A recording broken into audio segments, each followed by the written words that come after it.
Итак, я продолжаю свой сплав по реке Соболов-Маян. 2 сентября. Осень.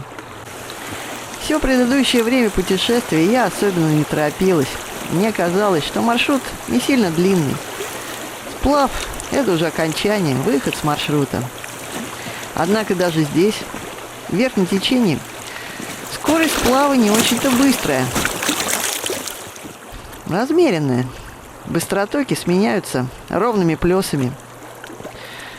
Что же ждет меня там, впереди, где падению реки совсем почти не будет? Пока тепло, но сушь, которая стояла все лето. Должна же в природе наступить компенсация. Вспоминаю слова Федора. Будет, все будет. И дождь, и ветер. Продуктов у меня осталось дней на 10. Периодически я пытаюсь ловить рыбу. Бросаю блесну, но рыба не ловится так уж сходу на несколько забросов.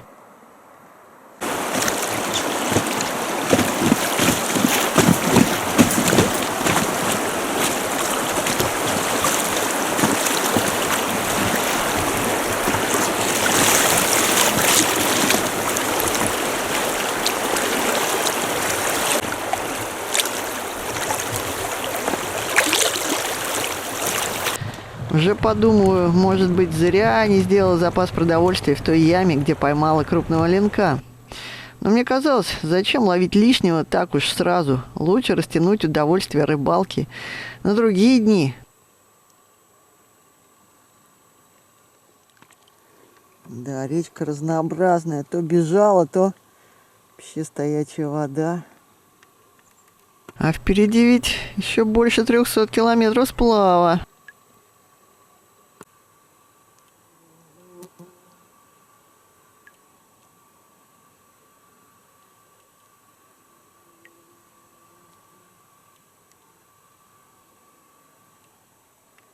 А тут сейчас плыла в одном месте. Там дождик был, не снимала. Так вообще показалось, как будто речка закончилась. Разлилась, как на блюдце, широченная. И мели чуть не села, прям чуть не посередине.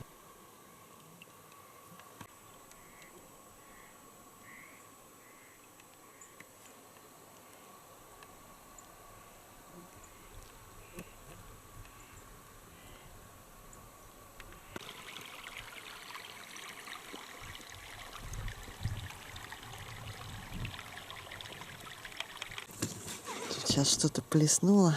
Попробую половить, хотя песок на дне. Красота какая. Прямо плывать не хочется отсюда. Красотища.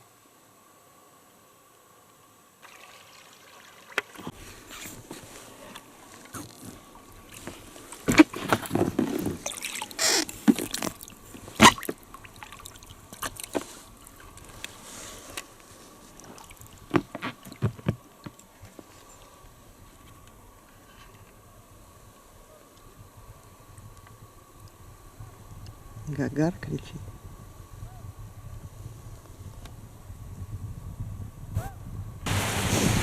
Тишь да гладь сменилась таким шквальным ветром. Пришла гроза, гром гремит.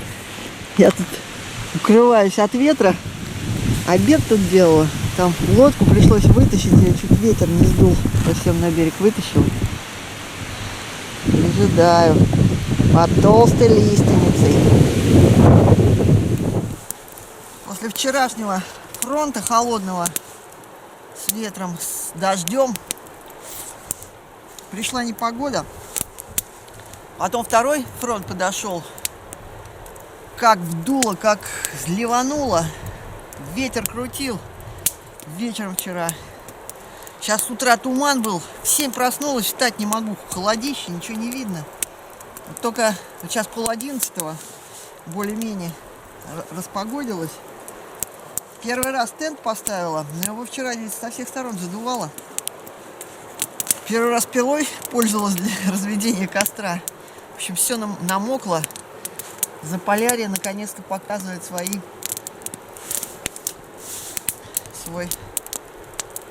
суровый норов. Да, выбирала стояночку с видом на горы, а все горы вон под облачностью. А то все такая была расслабуха какая-то. Ну вот сейчас я наконец-то согрелась. Жаркий костер, все сушу, все вчера промокло. Ну, я-то не промокла, гидрокуртка вся промокла. И вот думаю, что еще что-то у меня больше 30 километров в день сплава не получается, потому что здесь есть участки тишей. И еще есть, ну и разбои, где иногда приходится вылезать на перекатах. Так что успеть бы до наступления зимних холодов. Я что-то сегодня так подумала, что времени не так много. Ну вот дикий утром был просто. Хотелось перчатки надевать. Все уже на себя надела. Скоро плыть не на чем будет, не на чем сидеть.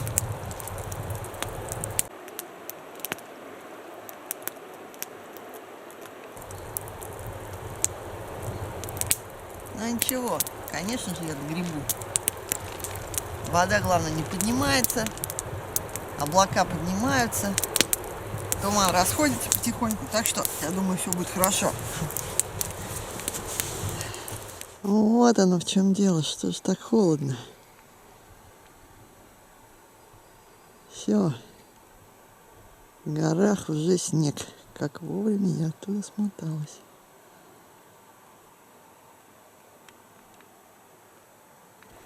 А вот и моя стояночка на высоком берегу с ягельным покровом, чтобы жестко было, нормально спать. Выбирала с видами, конечно, но сегодня виды закрылись. Вот так здесь вполне уютно. Вот такое местечко. Уплываю из заснеженных гор.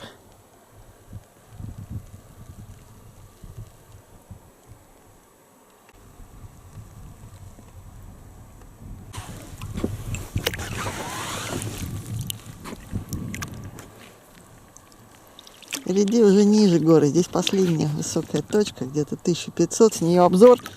Думала, может на нее подняться, но сейчас такой холод, она заснежена, уже не хочется.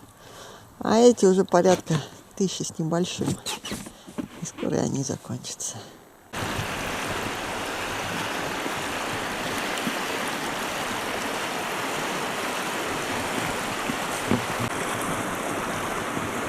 Облачность как-то крутит.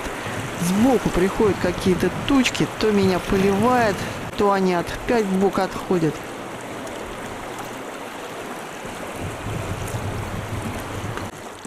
Вот здесь вот слева по берегу есть горка, а сейчас в облаках.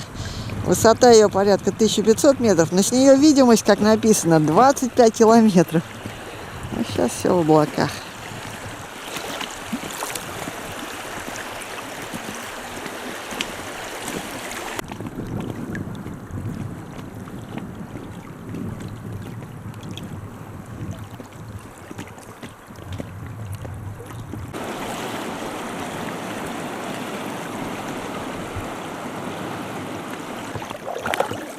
С высоких гор Верхоянского хребта начинает свой разбег река.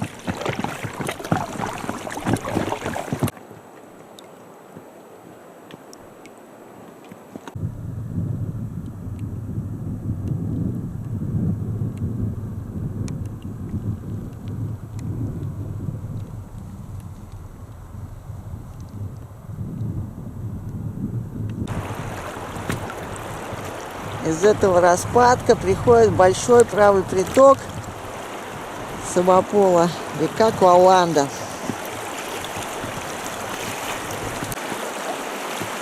Такое впечатление, что я выхожу из гор, выплываю в равнинный участок.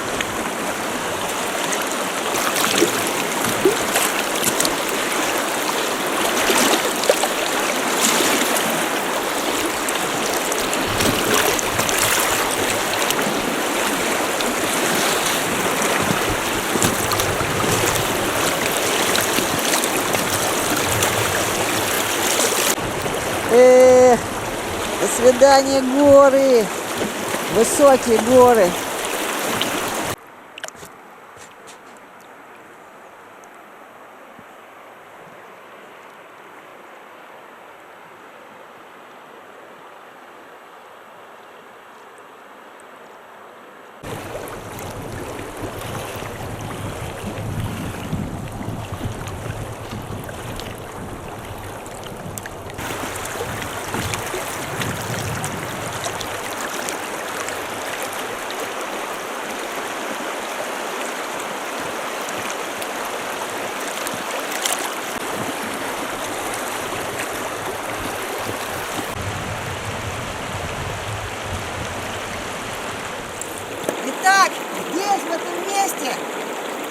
Волхов впадает в правый приток Куаланда.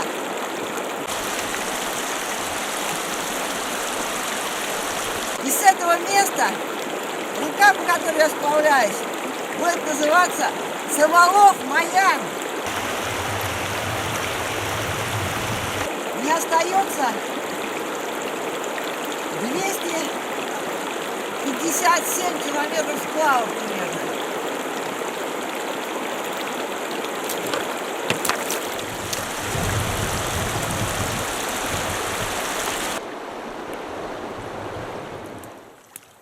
Пол-8 утра, туман поднимается потихоньку.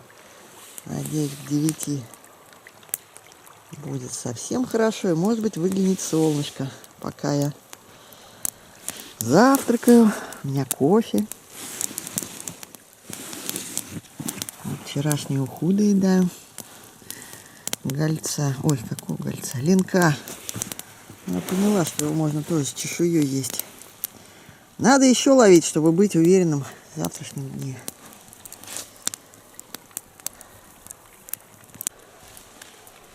Вот такое у меня уютное местечко в лесу. Здесь уже даже пошли елки. Первые елки.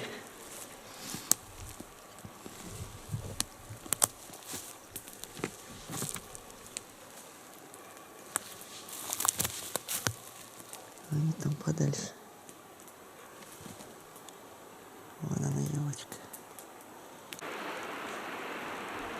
Плыла, и вдруг с воды увидела избушку и стоянку. Тут, наверное, причал для лодки.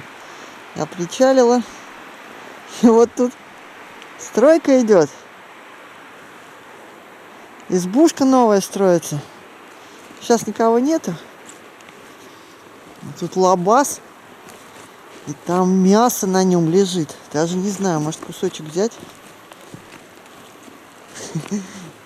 Штормовка, чтобы отпугивать зверей. Вот такое строительство тут.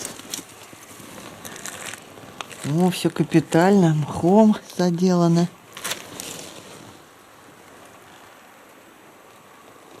Вот такая изба будет большая. Ух, ну я замерзла сейчас. Еле спаслась. Мне такое впечатление, что сейчас минус. Фу, и под дождем еще шла. Ну, минус такой, около минуса. Вот, корка хлеба оставлена была около избушки. Я ее сейчас подсушила, и такой мне презент ем. Ну, мясо немножко взяла. Я думаю, если бы охотники меня встретили, они бы мне сами дали бы, угостили. Поэтому я взяла 1,5 килограмма, наверное. Буду варить. О, греюсь. Облачка все расходятся, но до конца никак не разойдутся.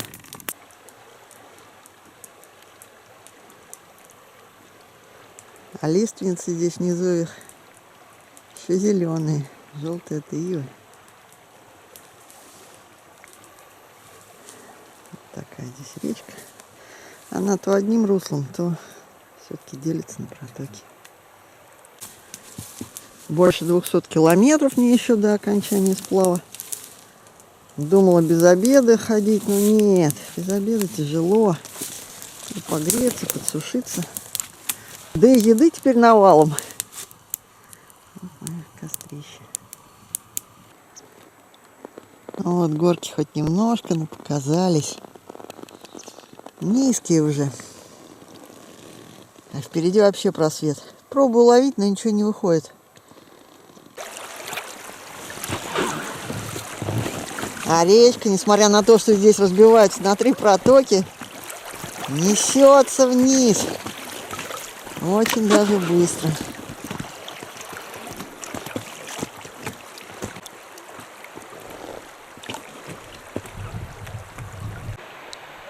Последние сопочки сзади, а впереди вообще открывается темно-синяя даль без гор.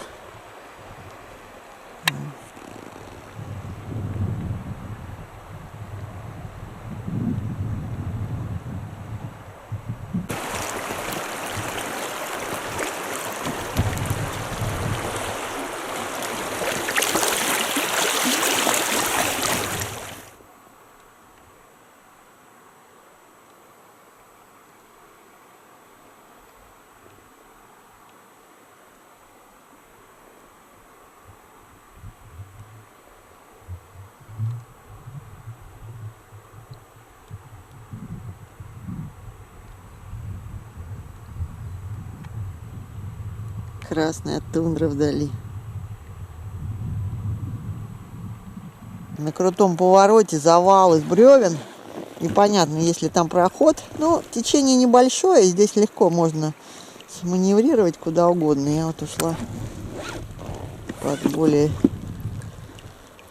мелкий берег. А там, не знаю, даже есть проход или нет. Ну, здесь есть. Не опасный залом, потому что течение не сильное.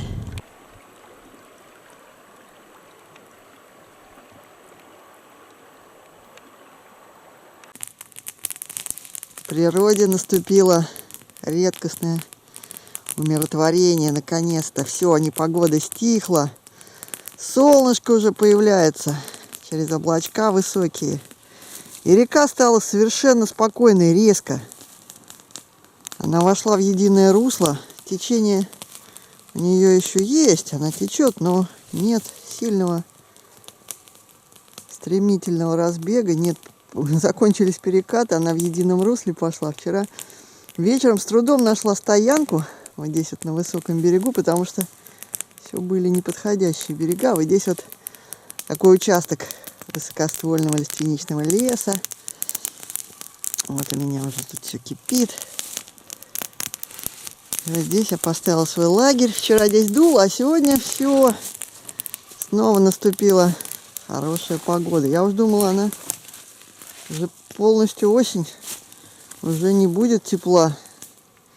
Ну, нельзя сказать, что тепло, но, по крайней мере, не дует, уже солнышко выглядывает. А так, мне кажется, около, плюс 2, может быть, очень холодно. Вот моя палатка.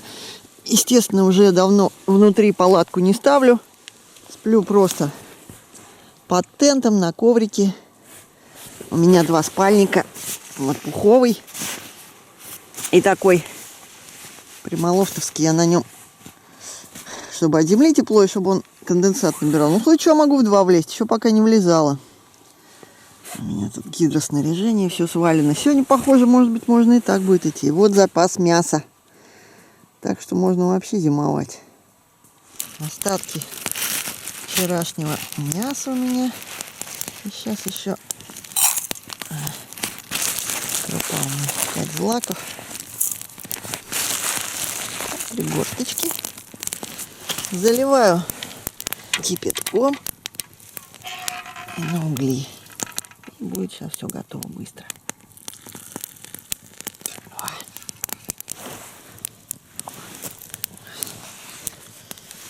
Ох, благодать, благодать.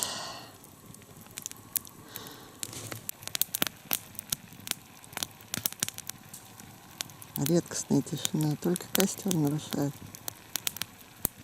эту тишину. До ночи пролетные гуси кричат.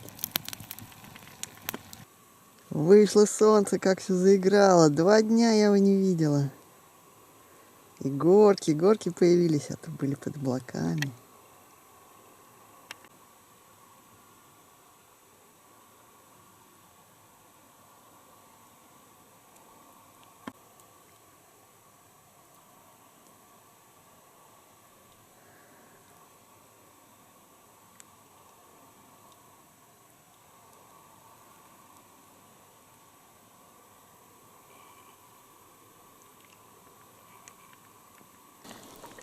До свидания, высокий бережок, что приютил меня.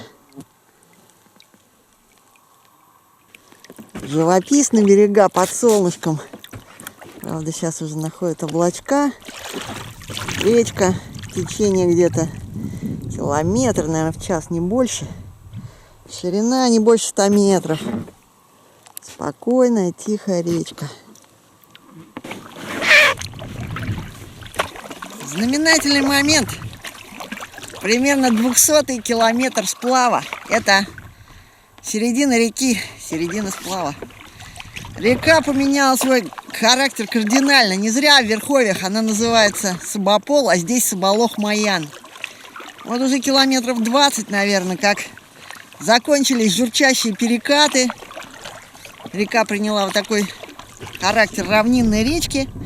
Не сильное течение. Вот такая река.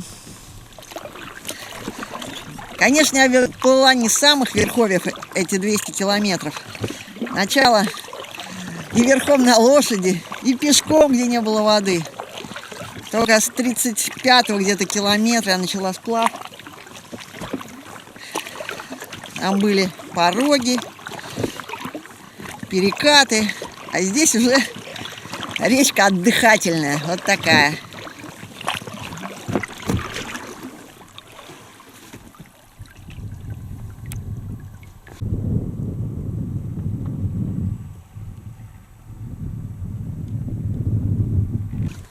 Горы остались позади.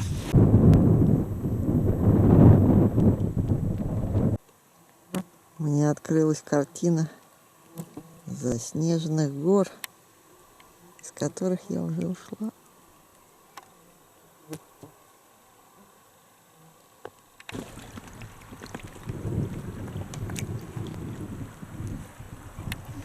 Кое-где появляется течение. Немножко.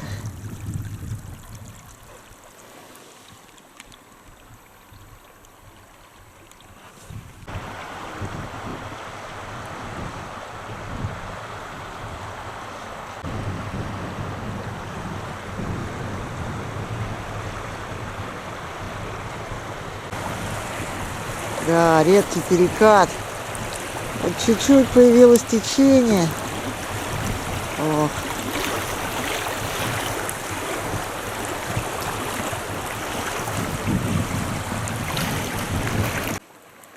Красивый тут берег. Отцветший иван-чай с покрасневшими листиками. А это голубика здесь такая. Высокие кусты. О, и ягодки еще есть. Мало. Вот такие. У меня здесь листики покрасневшие. Под вечер я попала в сплошной горельник. Старый, но негде остановиться. Вот нашла единственный тут пятачок леса не выгоревшего. Здесь несколько тополей, ну, в основном ива и несколько лиственниц непогорелых. Встану здесь в кустах. Ничего. Пожарю себе с луком рыбу.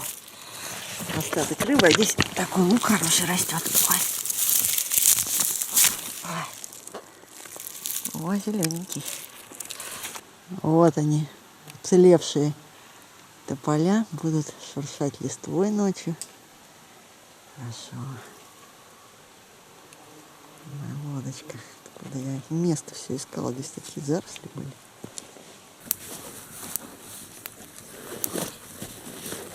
В последнее время от гребли опять правый бок заболел. Выбираю места вот так вот, чтобы можно было опираться, как в кресле. Хорошее здесь местечко, несмотря на то, что вокруг гарь. Здесь просто такой кусочек уникальный. А то гарь началась, когда она закончится, непонятно. Сегодня я еще в гидроштанах еду. Но уже не хлещет. И дождя не было. В принципе, уже можно просто в болотниках. Сейчас чаек. Ой. Хорошо вставать не поздно. До заката, до все успевать сделать. Ну, утомилась я что-то на этой ровной гребле. Тяжело. Больше 30 в день не выходит, как не надрываешься. Пока ставила палатку, рис на углях дошел сам. Здесь очень легкое место для постановки, прямо напротив костра. Здесь поставила колышек, аж вот сюда уходит. Не страшно, кое-что подрубила. И все, мое логово готово. Вот здесь бы кустики вырубить, совсем будет хороший вид на речку. Вот такое у меня место. Со всеми удобствами.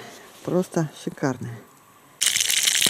На ивовых и тополевых дровах очень хорошо жарить рыбу. Такой ровный жар, ничего не стреляет. Не то, что на лиственнице. О, какой кусочек. Сейчас второго переверну. Еще не поднялся утренний туман, но зато речка вошла в крутые берега, побежала немножко.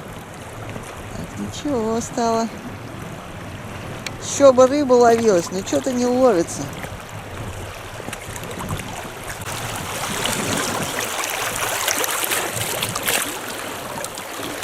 Сегодня я, наверное, первый раз вышла так рано, а то все туман беспросветный мешало. Сегодня более-менее.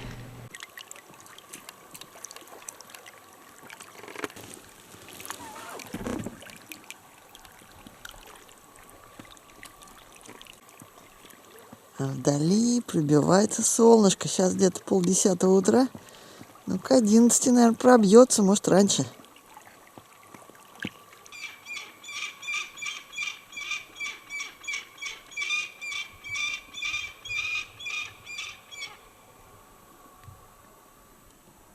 Сокол. Какие тут скалы. Крутой берег. Зашел наконец-то.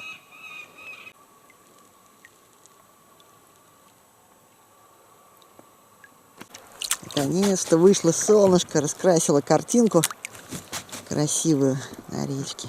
Однако солнышко баловало меня недолго. В обед начался дождь, и постепенно он разошелся не на шутку.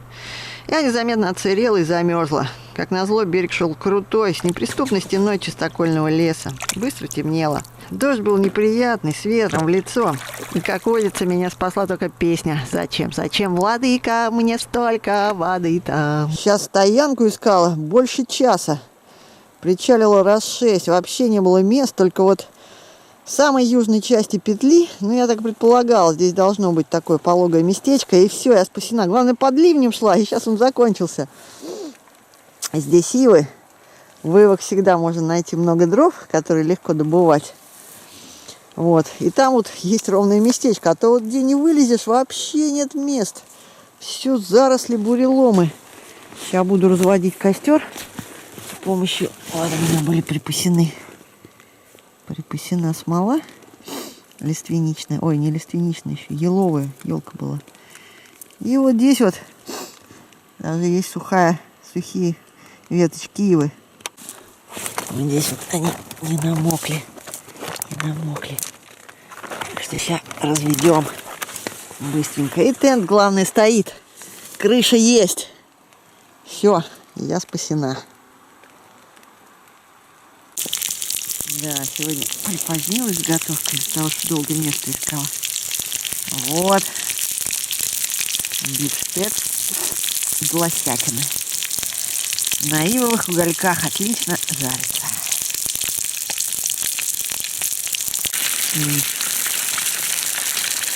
Немножко крови, но ничего.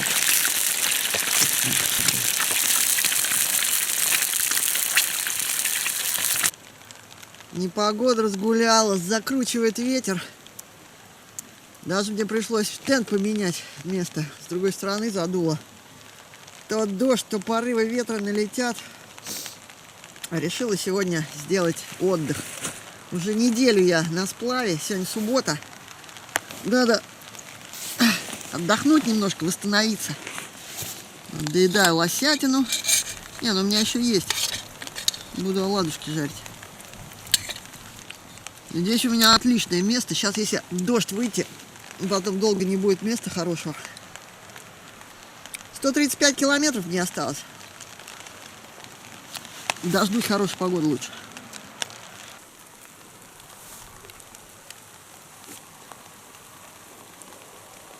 Но вода не поднялась. Пока.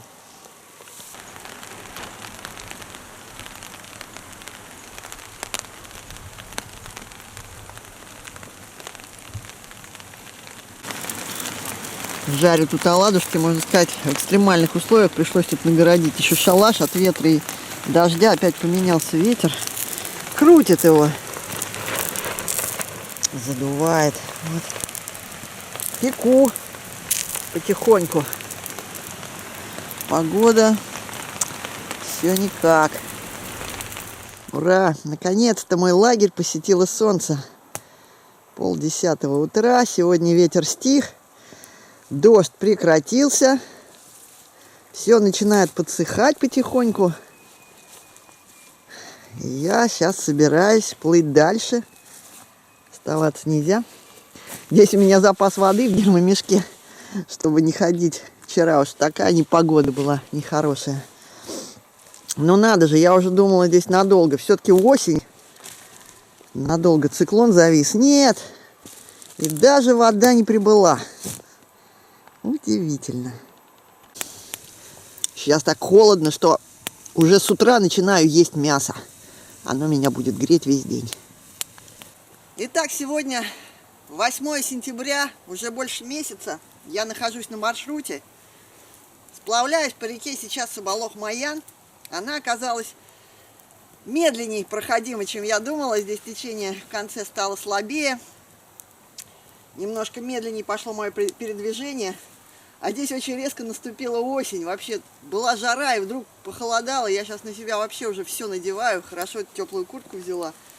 В общем, ночами холодно, днем, ну, только к 10, к 11 становится теплее. А в 5 надо уже искать место для стоянки. И что самое здесь такое неприятное, здесь река очень, берега негостеприимные пошли.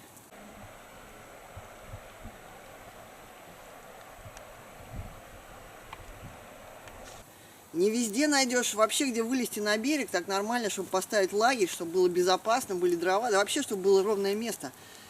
Вот, поэтому я в 5 часов уже начинаю искать место для стоянки, но иногда это затягивается. Вот позавчера стало аж полвосьмого, а в 8 уже темно. Ну, темнеет, а в 9 совсем темно.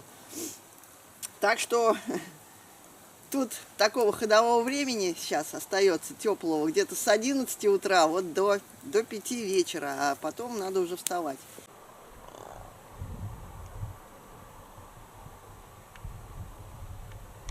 Мне остается до поселка Кыстытам где-то 135-140 километров сплава. Думаю, за 4 дня дойду, но непогода здесь наступает неожиданно. Так что простите меня, мои родные и близкие, что в срок, как рассчитывала, не возвращаюсь пока. Но лучше живой турист, чем замерзший на маршруте. Я лучше буду пережидать непогоду, чем грести под дождем. Очень неприятно. Да и вообще опасно.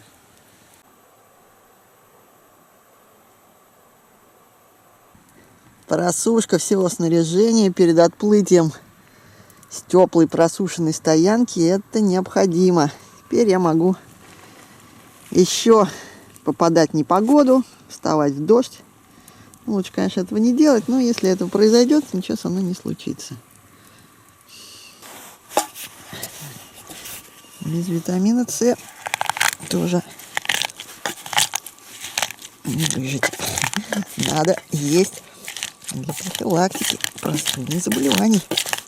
Да и вообще, не знаю, блинчиками, ладушками особенно. Еще запас есть, пополню. Да я еще верховьев набрала. Верховьев есть нет. Ну, есть, может быть, но я не выходила. Вот какой след остается на месте моей ночевки. Прогретая, просушенная земля. А еще интересно, рядом прям с моей палаткой такая яма. Я не сразу ее заметила и вообще не понимаю, от чего она такая образовалась вообще. Интересно. Такая мне, наверное, будет выше пояса, да. То ли вода прокопала, непонятно. На крутом повороте вот какие выходы. Размывающийся берег.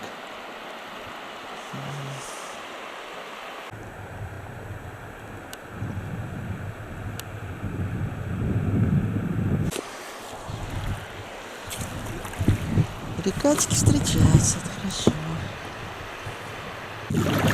Не то, что солнышко не выходит, опять дождик начался.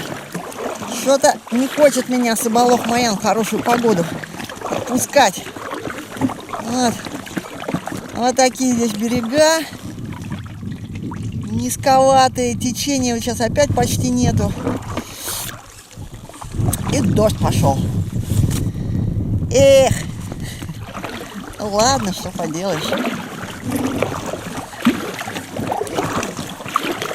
Снова под дождем лагерь делаю, но мне повезло. Тут такое место классное.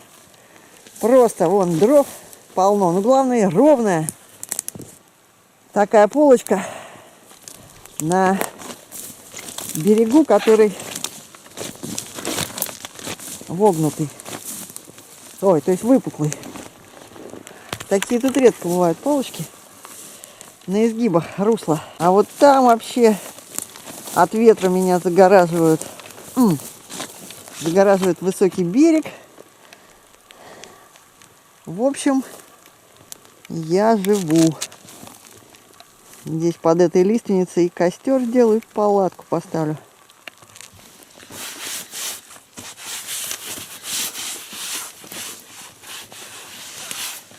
Протираю пол. Я же на этом коврике и сплавляюсь, лодку его стелю. Ну и сплю. Портянкой вытираю, чтобы быстрее высох. Стороны можно не вытирать. Лагерь стоит, чай уже попила. Дождь продолжается. Вот такое у меня укрытие.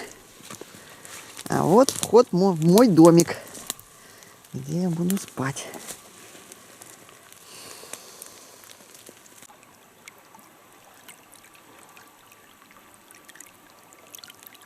Что-то непогода никак не проходит. Всю ночь сегодня шел дождь. С утра только с 9 где-то перестал. Я поняла, что сегодня снова не пойду. Буду пережидать. У меня запасы мяса уже подходят к концу. До этого что-то рыба не ловилась. Я ловила, но, видно, погода. А сегодня пошла с утра на рыбалку. Думаю, надо пополнить запасы продовольствия. А то вчера только на 20 километров смогла продвинуться вперед. Мне еще 115 километров где-то сплавляться. И вот, кидала блесну. И мне речка преподнесла вот такого. Ленка, я очень обрадовалась, стала еще кидать, потом ленок сошел, кидала еще, и вот, уже вот такой вот взял второй. Теперь у меня есть уверенность в завтрашнем дне, если даже будет непогода, у меня хватит продуктов дойти до поселка Кыстытам, закончить маршрут, и я думаю, я еще сейчас наловлю, сделаю запас, чтобы уж точно любую непогоду пережидать. А то вот сейчас опять дождь начинается под дождем, да если еще ветер, плыть не очень. Но речка дает мне добро на рыбу.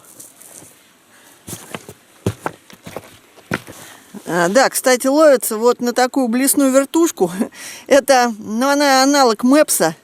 Дешевая, но отличная. Медная блесна, где-то 4. У меня на нее и ленки, и гольцы брали, и щука. В общем, я думаю, большой хариус возьмет. Вот так вот. Ох, спасибо тебе, рыбонька. Кормишь меня. Не даешь пропасть.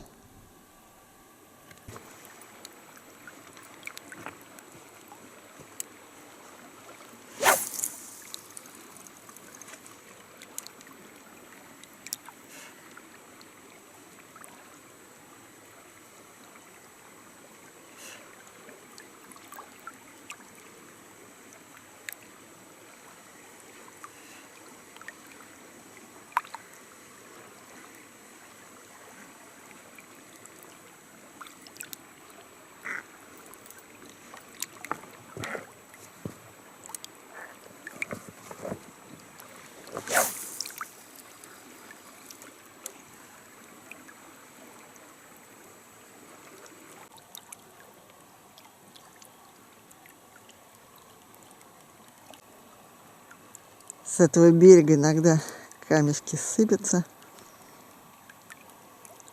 Шум такой раздается. Вот мой лагерь под лиственницей. Отличное местечко. Ровно, сухо. У меня тут запас дров. О, уже солнышко выходит. Испугалась. Все, у меня запас еды. Можно хоть зимовать. Замывать, конечно, нельзя. Но пережидать непогоду можно. Вот такой у меня лагерь. Запас воды тут. И вход в мою палаточку. Неужели это все? Совсем уже осень. Дожди, непогода. Состояние сонное. Ничего не хочется делать. Еще думаю про медведя, что смогу залезть на мою лиственницу в случае чего. Она с подходящими ветками. Вообще-то здесь здорово. Только бы не волновались, что я еще все не приплываю.